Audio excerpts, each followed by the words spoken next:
અમરેલીમાં નકલી ખાતરનું મસમોટું કૌભાંડ પકડાયું। એસઓજીના દરોડામાં 16.74 લાખનો મુદ્દામાલ જપ્ત કરવામાં આવ્યો। અમરેલી પોલીસની સ્પેશિયલ ઓપરેશન ગ્રુપ શાખાએ બાતમીના આધારે મોટા આંકડાકીય ગામમાં ધમધમતી નકલી ખાતર બનાવવાની ફેક્ટરી પર ત્રાટકીને એક મોટા કૌભાંડનો પર્દાફાશ કર્યો છે। આ દરોડા દરમિયાન પોલીસે શંકાસ્પદ ખાતરનો જથ્થો, પેકિંગ મશીનરી અને વિવિધ બ્રાન્ડના ખાલી બારદાન સહિત કુલ 16.74 લાખનો મુદ્દામાલ કબજે કર્યો છે।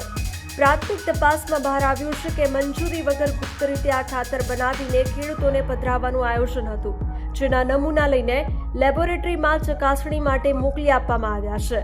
પોલીસે આ મામલે કાયદેસરની કાર્યવાહી હાથ ધરીને નકલી ખાતરના વેચાણ પાછળ રહેલા મુખ્ય સૂત્રધારોની શોધખોળ તેજ કરી છે।